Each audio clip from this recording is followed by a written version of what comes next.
അസ്സലാമു അലൈക്കും. 5 മിനിറ്റ് ഇസ്ലാമിലേക്ക് സ്വാഗതം. ഞാൻ സലീം പുന്നോൾ. ഹദീസ് സുന്ന, ഹദീസ് നിഷേധം. ഹദീസ് എന്നത് സുന്നത്തല്ല. ഹദീസുകൾ പ്രവാചകൻ പറഞ്ഞതോ ചെയ്തതോ ആയ ഒരു കാര്യത്തിൻ്റെ നിശ്ചല രേഖകളാണ്. പ്രവാചകൻ അത് പറഞ്ഞ സാഹചര്യവും ആ ജീവിത കാലഘട്ടവും മറ്റും പഠനവിധേയമാക്കി അതിൽ നിന്നും മനസ്സിലാക്കപ്പെടുന്ന പ്രവാചകചര്യയാണ് സുന്ന. പ്രവാചക സുന്നത്ത് മനസ്സിലാക്കാനുള്ള ഏറ്റവും പ്രധാനപ്പെട്ട സ്രോതസ്സാണ് ഹദീസുകൾ.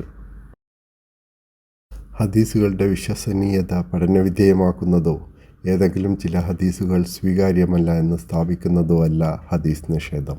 ഇസ്ലാമിൽ ഖുർആൻ അല്ലാതെ മറ്റു പ്രമാണങ്ങൾ വേണ്ടതില്ലെന്നും പ്രവാചക സുന്ന ആവശ്യമില്ലെന്നുമുള്ള നിലപാടാണ് ഹദീസ് നിഷേധം. മറ്റൊരു തരം ഹദീസ് നിഷേധം ഖുർആനിലുള്ള കാര്യങ്ങൾ പറയുന്ന ഹദീസുകൾ മാത്രമേ സ്വീകാര്യമാവൂ എന്ന് പറയുന്നവരുടേതാണ്. ഖുർആനിൽ പരാമർശിക്കാത്ത പ്രവാചക അധ്യാപനങ്ങൾ നിഷേധിക്കുന്നത്. എഴുതപ്പെട്ടതെന്തും വിശദീകരണം അർഹിക്കുന്നുണ്ട്. ആധുനിക ഭാഷാ ശാസ്ത്രജ്ഞരും പൂർവ്വ പണ്ഡിതന്മാരും ഇത് തിരിച്ചറിഞ്ഞിട്ടുണ്ട്.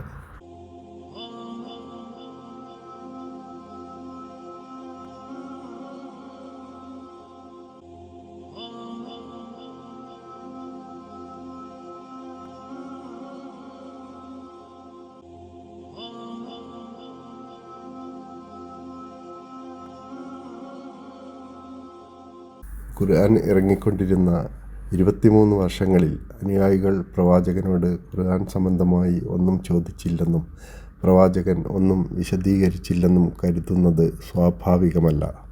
ഖുർആൻ മാത്രമേ സ്വീകരിക്കുകയുള്ളൂ എന്ന് ശഠിക്കുന്ന ഹദീസ് നിഷേധികൾ പോലും ഖുർആൻ ആയത്തുകൾ വിശദീകരിച്ചുകൊണ്ട് അവരുടെ ആശയങ്ങൾ സ്ഥാപിക്കാൻ ശ്രമിക്കുന്നത് കാണാം.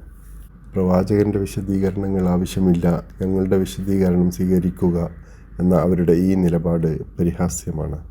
വിശുദ്ധ ഖുർആനിൻ്റെ നിർദ്ദേശമാണ് പ്രവാചകനെ അനുസരിക്കുക എന്നത്.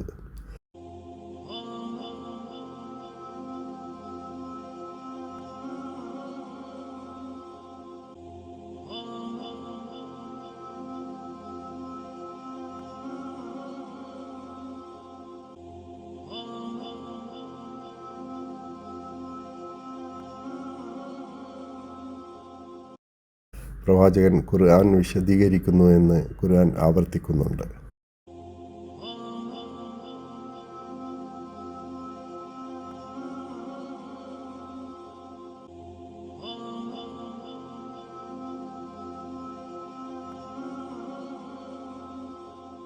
അള്ളാഹുവിനെയും പ്രവാചകനെയും അനുസരിക്കുക എന്ന് വേറെ വേറെ ഊന്നൽ നൽകിക്കൊണ്ട് നിർദ്ദേശിക്കുന്ന ഖുർആൻ ആയത്തുകൾ ഒന്നിലധികം കാണാം.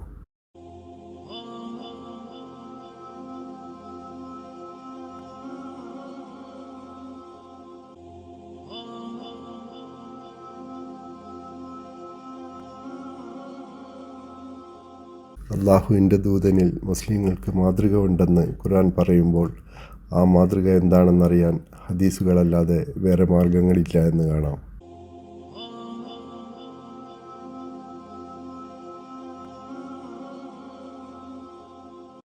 തർക്കങ്ങൾ ഉണ്ടാവുമ്പോൾ ഖുർആനിലേക്കും പ്രവാചകനിലേക്കും മടക്കുക എന്ന് പറയുമ്പോൾ സുന്നത്തിൻ്റെ പ്രാധാന്യം വ്യക്തമാവുന്നുണ്ട്.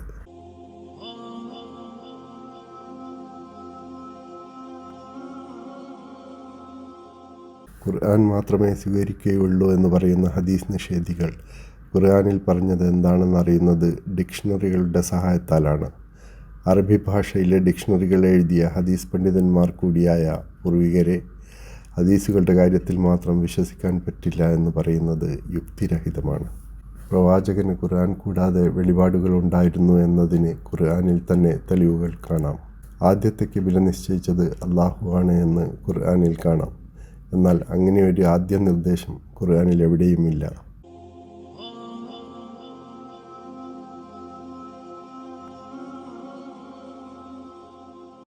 കപടവിശ്വാസികൾക്കായി മരണാനന്തര പ്രാർത്ഥന നടത്തേണ്ടതില്ല എന്ന് ഖുർആൻ പ്രവാചകനെ ഉണർത്തുന്നുണ്ട്. എന്നാൽ മരിച്ചവർക്ക് വേണ്ടി പ്രാർത്ഥിക്കേണ്ടതുണ്ട് എന്നോ എങ്ങനെ പ്രാർത്ഥിക്കണം എന്നോ ഉള്ള നിർദ്ദേശങ്ങൾ ഖുർആനിലില്ല.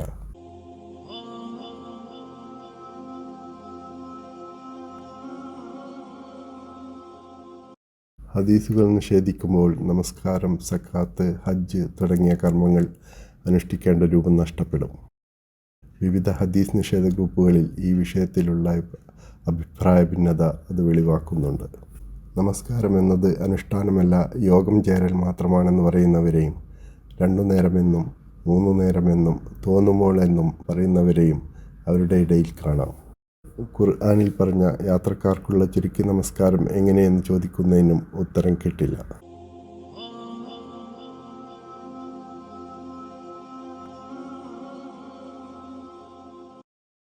ലിഹാർ എന്നതിൻ്റെ വാക്കർത്ഥം സഹായിക്കുക എന്നാണ്. ഖുർആൻ 58:2 പറഞ്ഞ ലിഹാർ മനസ്സിലാവണമെങ്കിൽ പ്രവാചക കാലത്തുള്ള നാട്ടുരീതികൾ ഹദീസ്, സീറ എഴുത്തുകളിലൂടെ മനസ്സിലാക്കേണ്ടതുണ്ട്.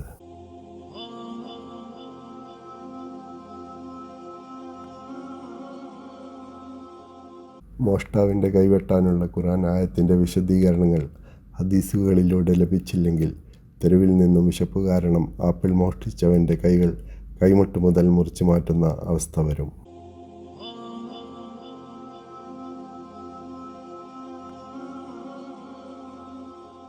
നൂറ്റാണ്ടുകളായി എല്ലാ മുസ്ലിം വിഭാഗങ്ങളിലും സമവായമുള്ള സുന്നത്ത് പ്രമാണമാണെന്ന നിലപാട് ഇപ്പോൾ മാത്രം ചോദ്യം ചെയ്യപ്പെടാൻ എന്താണ് കാരണം? ജ്ഞാനോദയത്തെ തുടർന്ന് ക്രിസ്ത്യൻ വേദങ്ങൾ പഠനവിധേയമാക്കപ്പെടുകയും അവയുടെ വിശ്വാസ്യത ചോദ്യം ചെയ്യപ്പെടുകയും ചെയ്തത് ഇസ്ലാമിലേക്കും ആരോപിക്കാൻ പാശ്ചാത്യ സംസ്കാരത്തോട് വിധേയത്വവും ആരാധനയും പേറുന്ന ചില ആധുനിക മുസ്ലിങ്ങൾ മുന്നോട്ട് വന്നതാണ് ഹദീസ് നിഷേധം മുസ്ലിങ്ങൾക്കിടയിൽ പ്രചരിക്കാനുള്ള കാരണം. പാശ്ചാത്യ കൊളോണിയൽ ശക്തികളുടെ രാഷ്ട്രീയവും സാങ്കേതികവുമായ മുന്നേറ്റം അവരെ ആരാധനയോടെ വീക്ഷിക്കാനും മുസ്ലിം പ്രശ്നങ്ങൾക്കെല്ലാം ഉത്തരം ഇസ്ലാമിൽ കണ്ടെത്തുന്നതിന് പകരം പാശ്ചാത്യ ലിബറൽ ചിന്തകളിൽ തേടാനും ചിലരെ പ്രേരിപ്പിച്ചു. ഇനി ക്രോഡീകരിക്കപ്പെട്ട ഹദീസുകൾ വിശ്വസനീയമാണോ?